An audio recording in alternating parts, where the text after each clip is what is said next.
What's going on, everybody? RJ Ochoa here from SB Nation's bloggingtheboys.com. Hope all is well wherever you are. Hope you're happy, safe, healthy, and that you are buckled up and ready to chat. I appreciate how many of you hit me up and said, I really need to talk. I really need to vent. I need you to put something together because I have to hear your thoughts on this. You really have just made me feel very special. And for that, I am very, very, very thankful. Today is Monday, January the 13th, 2025.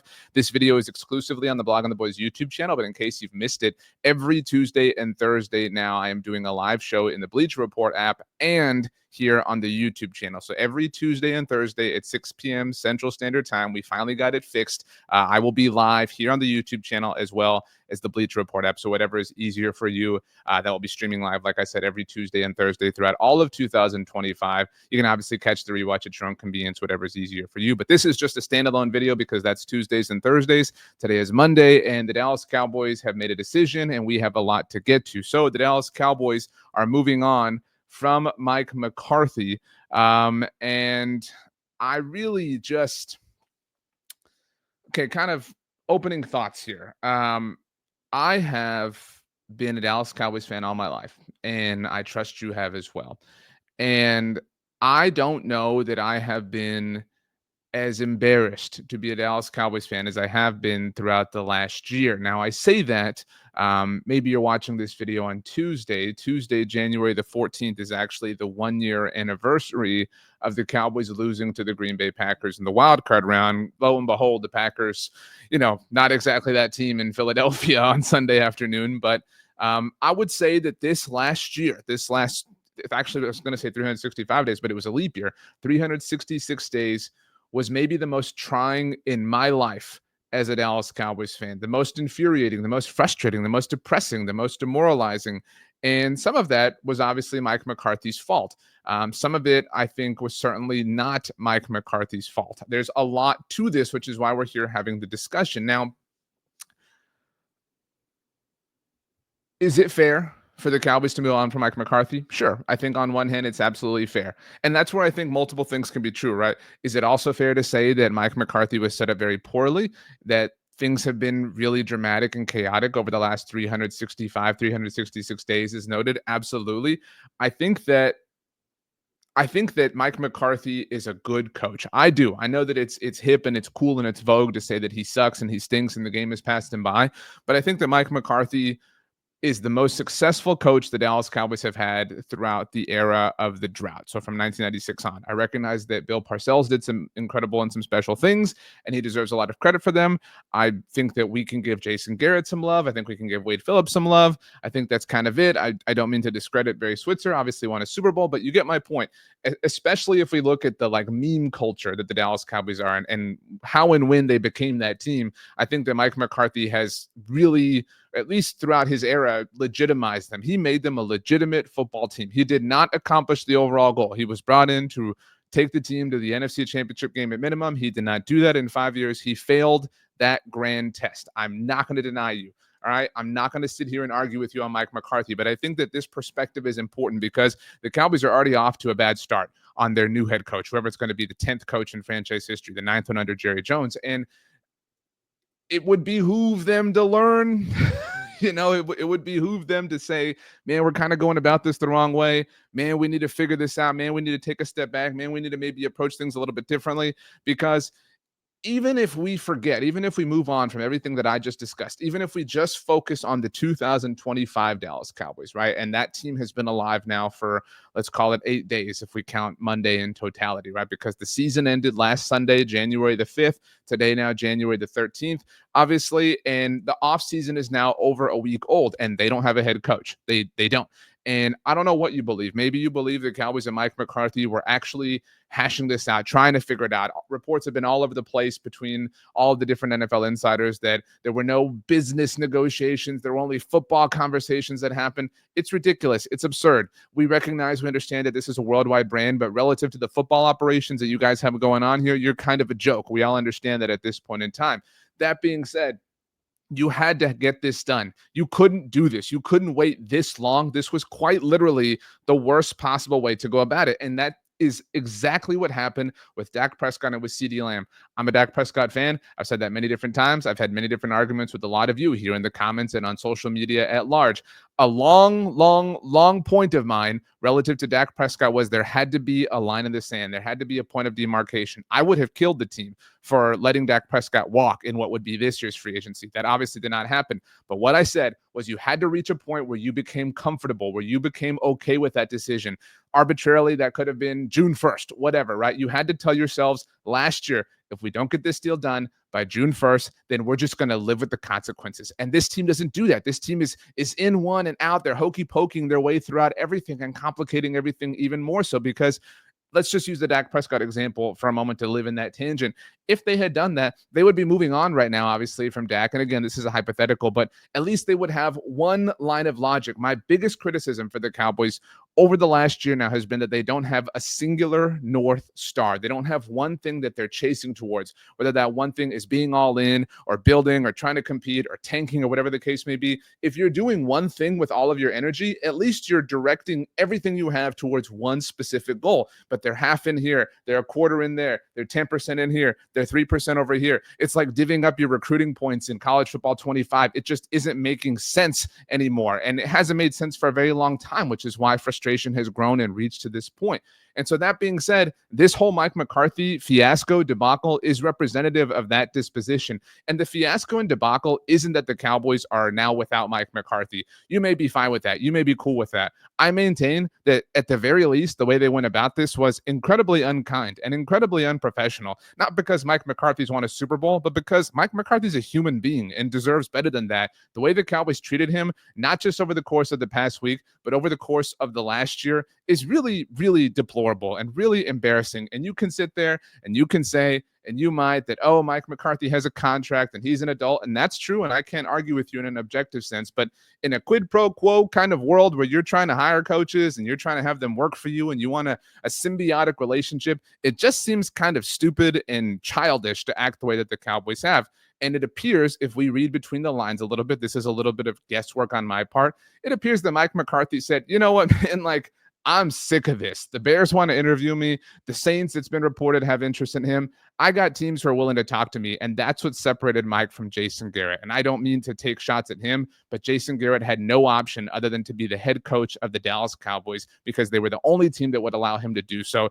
And that's also evidenced by the fact that after they moved on from him mercifully at the very end, after putting him through this court of public shame, he ultimately got one job, and it was as the offensive coordinator of another team that loved him for whatever reason in the New York Giants. So good for Mike McCarthy for appearing to have some level of dignity. I really do wish him well. But as we get back to the Cowboys now, this has completely and totally, once again, been done in the most inefficient, ineffective way manageable, just like the Dak Prescott thing. This team loves to say things like, well, deadlines make deals. They don't make deals. Deadlines are just when you become the loser. Deadlines are just when you prove to us that you were incompetent all the way long. Getting business done at the 11th hour isn't a flex. It isn't representative of anything other than you ultimately caving. And unlike the Dak Prescott deal or the CeeDee Lamb deal, which didn't technically reach the 11th hour, the Cowboys didn't cave here. The Cowboys ultimately parted ways with Mike McCarthy. So in some sense, this is obviously different than the Dak thing that we've been discussing now for 10 minutes. But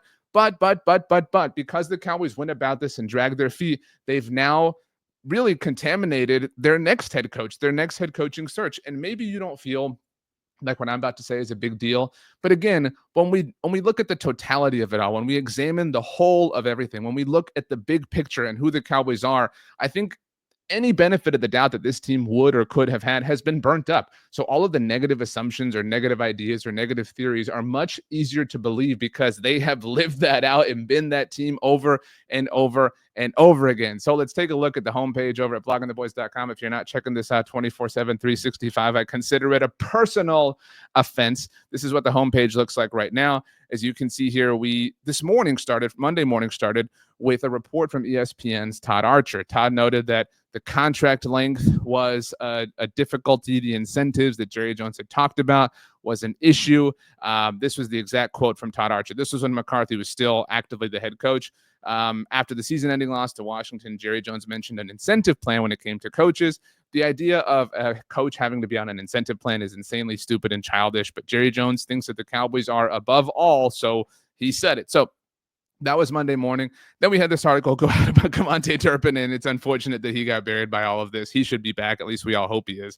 Then there was a report from ESPN's Adam Schefter. This report was kind of the beginning of the official end here. It said with Cowboys head coach Mike McCarthy eligible to talk to other teams after midnight on Tuesday, there still haven't been any negotiations on a new deal.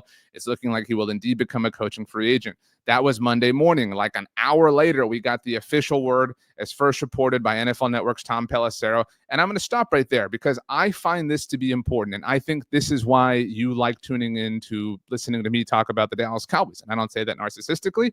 I say that because this is my job to do these types of things. Tom Pelissero, in case you forgot, was the reporter who had the exclusive one-on-one interview with Mike McCarthy in his barn when he was returning to coaching originally in 2020 after the sabbatical, whatever you want to call it, the year away after the Green Bay Packers had fired him before the 2018 season ended. Tom Pelissero has, if you, again, read between the tea leaves, long had a connection to Mike McCarthy. In fact, I found it interesting in all of NFL Network's coverage after this, in the immediate hours after, there was a hit happening on NFL Network with Ian Rappaport, Tom Pelissero, and our friend Jane Slater. And Ian Rappaport told Tom Pelissero on air, he said, you know Mike McCarthy well, and he was kind of setting him up.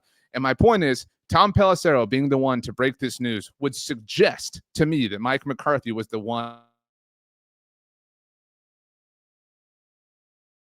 to reason that Mike McCarthy was the one giving Tom Pelissero the intel that he had. That's a lot of assuming, and I don't mean to do that, but I do find it significant that he was the first person to say that. And if we look at the verbiage here, the sides couldn't agree on length of contract, and McCarthy will pursue other opportunities.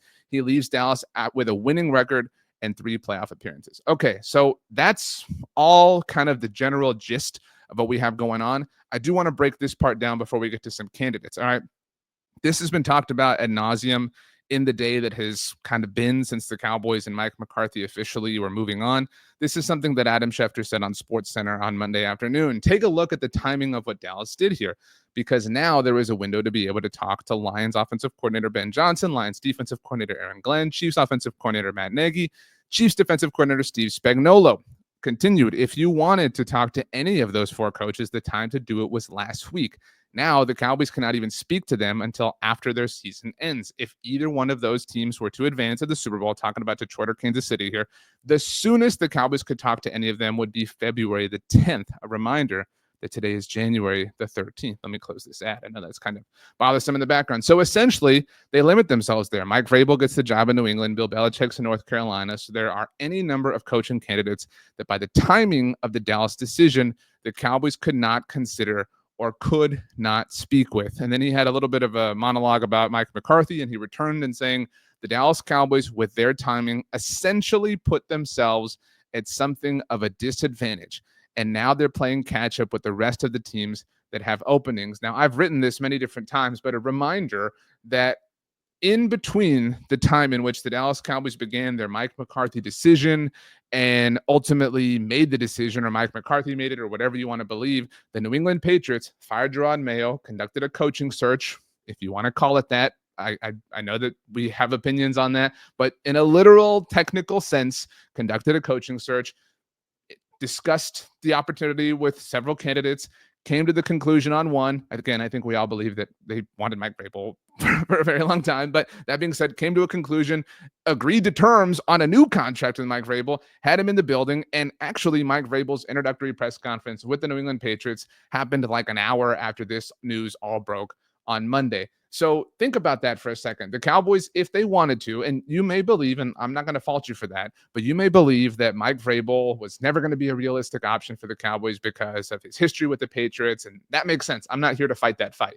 But in a technical, literal sense, the Dallas Cowboys lost out on that potential opportunity by not making the Mike McCarthy decision a week ago. The Bill Belichick example, maybe you didn't want him. Maybe you don't want that retread. Maybe you don't think that Bill Belichick has it anymore. Maybe you're fine with him in Chapel Hill.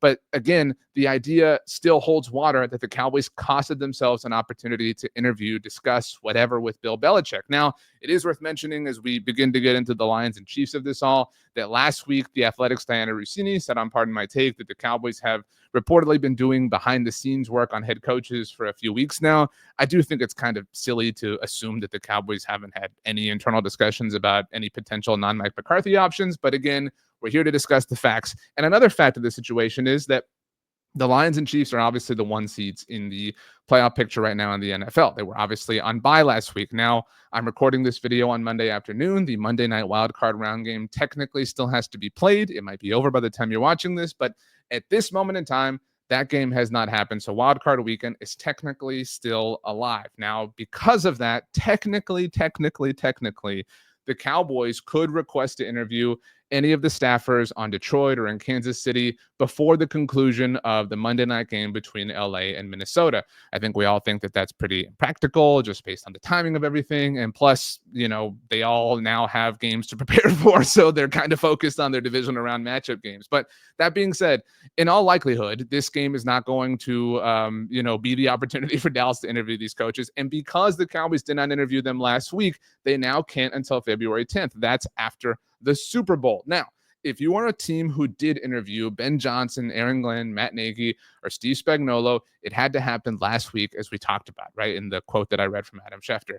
If you're any one of those teams who did interview those coaches and they do advance to the Super Bowl, those teams specifically can interview them again between January 27th and February 2nd. That's after the conference championship games, if that isn't obvious, and the bye week preceding the Super Bowl. The reason those teams specifically can interview them again, because you might be thinking, well, the Cowboys can just talk to them then. They can't, because the Cowboys did not interview them last week. So now the Cowboys cannot even cannot have again, maybe you believe there's some under the table text messaging going on or WhatsApping or whatever, but in a formal, literal, transactional way, the Dallas Cowboys cannot talk to Ben Johnson, Aaron Glenn, Matt Nagy, or Steve Spagnuolo until after the Super Bowl ends or until after any of their team's season ends, which could be before then. I guess if I'm not obvious, if the Lions were to lose on Saturday, then obviously they could talk to Ben Johnson or Aaron Glenn right after.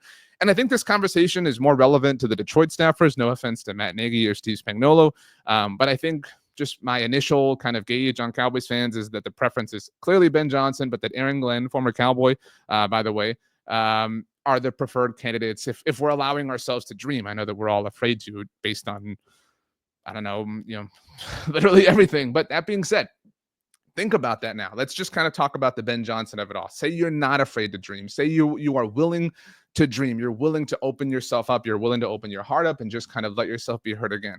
Okay, so today is February the 13th.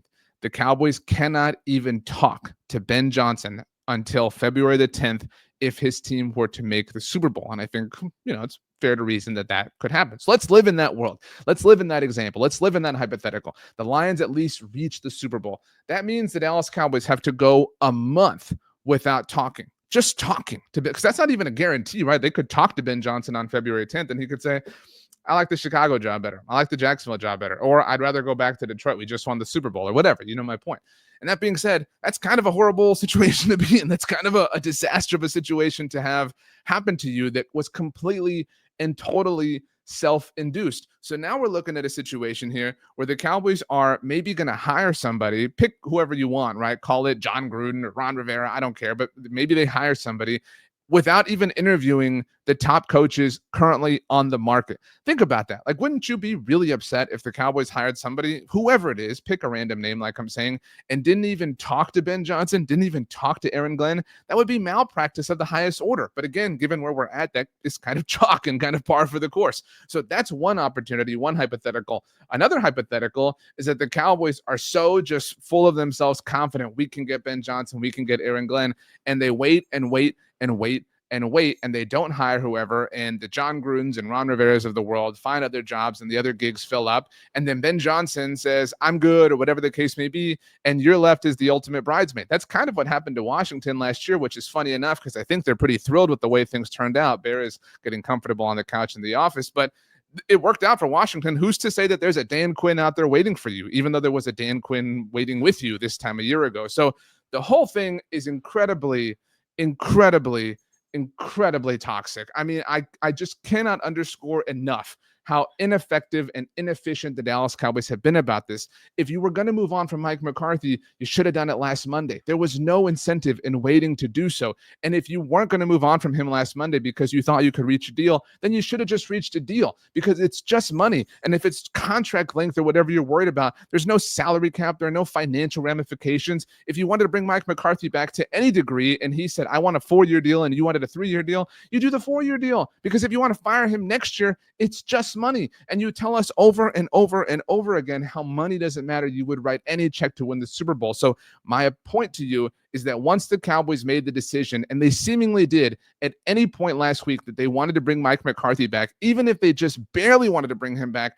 they had to do it. They had to get it done. By not getting the McCarthy thing done, by dragging this out, by waiting as long as they possibly did, they not only treated Mike McCarthy very poorly and added themselves as being very small and very petty, but they also significantly handicapped themselves relative to whatever other candidate they're going to go out and ultimately procure. And not only did they handicap themselves as far as the search process is concerned, they handicapped themselves because all these candidates just saw how they handled this whole situation. I mean, what a disaster show. I truly cannot think of a way in which this could have been botched to a higher degree. The Dallas Cowboys always, always, always find the just, bedrock underneath the lowest point that we think that they have already hit. And it makes the next part of this process even more difficult for them. It's really, really, really difficult because, again, they cannot talk to the top candidates on the market. Now, they don't need to sell themselves. We don't have to be naive. We don't have to be childish. Obviously, Ben Johnson knows who the Cowboys are, knows who Dak Prescott is, right? We know all these things. But again, you're behind the 8 ball. You are technically on the outside track relative to pick who you want to talk about, Chicago or New York, and maybe Chicago hires Mike McCarthy and whatever, he's out of the picture, they're out of the picture, whatever the case may be. But they all now have had a step with Ben Johnson that you have not had. And the idea that you're going to be ahead of them because you're the Dallas Cowboys is kind of why you're in this situation to begin with, and kind of why you find yourself in these types of situations over and over and over again. It is exhausting. Nobody is entertained by it. We are only embarrassed. We are only ashamed. We are exhausted of it. And we are begging you. We are pleading with you. We are imploring you to change the way that you do this, because there is no success for you to brag about and act as if it is working. All right. Now, that being said, I talked about candidates that we were going to be interested in. Let me pull this up for you. In case you do not know, and I'll put a link to this in the description down below, something that we do for things like this is come up with trackers. That's better right there. And we were tracking all Mike McCarthy pieces of news. We'll be tracking all head coach news, information, whatever, etc. So if you look at it, this is the tracker as it stands at 2:45 Central Standard Time on Monday. We have 2 reported rumors so far. This was Ian Rappaport saying that he thinks Kellen Moore is a name to connect, dot to connect, whatever that makes sense, obviously, given Kellen's history with the Cowboys. And then Tom Pelissero reported there could be some, and this was the interesting / startling line, different types of candidates. And he specifically called them names that have not been reported elsewhere. Now, a lot of people have jumped and said Jason Witten or Steve Sarkisian or whatever. Definitely an interesting idea, to say the least. But I brought this up to note these things. All right. These are the other openings in the NFL. Currently, we've got the Chicago Bears, obviously, as mentioned, the Jets, the Saints, the Jaguars, the Raiders. And then these are the names to know. These are the candidates to keep an eye on. Anything, I think, outside of these names would be a little bit out of left field. We don't have John Gruden on this list, but we do have Ben Johnson, Aaron Glenn, Kellen Moore, Brian Flores, Doug Peterson, Robert Saleh, Ron Rivera, Pete Carroll, Joe Brady, and Cliff Kingsbury. Is it possible the next Dallas Cowboys head coach is on this list? Obviously. Is it also possible the next Dallas Cowboys head coach isn't on this list? I don't think that we can rule that out.